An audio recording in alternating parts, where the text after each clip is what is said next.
সকাল থেকে মার কাছে বায়না করছে রান্না করবে বলে, তাই মা দিয়েছে। আচ্ছা, বিয়ের পরে দেখি আমাদের শিউলি মা অনেক বড় গিন্নি হয়ে গেল।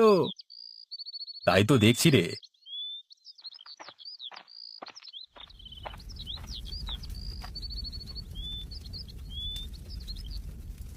এ কি কাঁদছো কেন? কি হয়েছে? বুঝেছি, এখনো রান্না হয়নি দেখে কাঁদছো।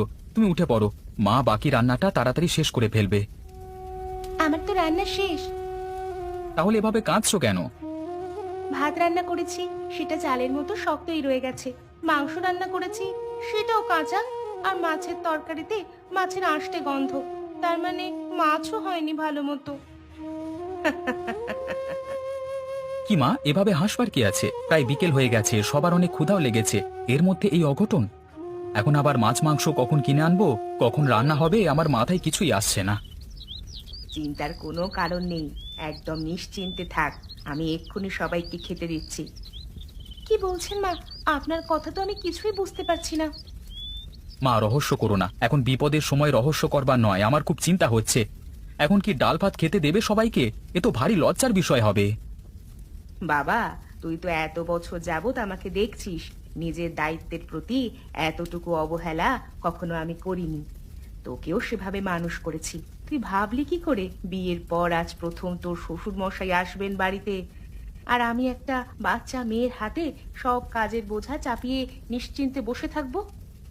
প্রথমে আমার একবার খটকা লেগেছিল, পরে আবার ভাবলাম শিউলি মেয়ে মানুষ, একা যেভাবেই হোক রান্না করতে পারবেই।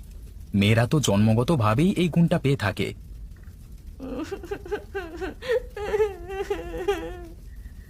বৌমা, কান্না থামিয়ে তোমার পিছনে রাখা বড় হাঁড়ির ঢাকনাটা খুলে দেখো তো কি আছে ওতে।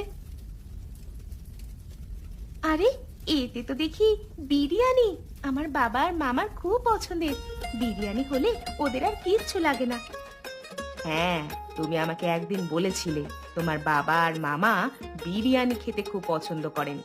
তাই সকাল সকাল উঠে এক হাঁড়ি বিরিয়ানি বসিয়ে দিয়েছিলাম। কাল রাতে যখন বলেছো, তখনই আমি ভেবেছিলাম তুমি যদি রান্না করো তাহলে আমাকে আগে থেকেই কোনো বিকল্প ব্যবস্থা করে রাখতে হবে। তোমাকে অনেক ধন্যবাদ মা। তোমার দূরদর্শিতার জন্য আজকে অপ্রীতিকর কোনো কিছু ঘটেনি। আর তোমাকেও ধন্যবাদ দিতে চাই। সকাল থেকে অনেক কষ্ট করে এই গরমে ভালোবেসে যত্ন করে রান্না করেছো। এই খাবারের স্বাদ না থাকতে পারে, তবে ভালোবাসা আর যত্নের কোনো ঘাটতি নেই। হ্যাঁ মা, আর মন খারাপ করো না। আপনারা সবাই অনেক ভালো। তুমিও অনেক ভালো।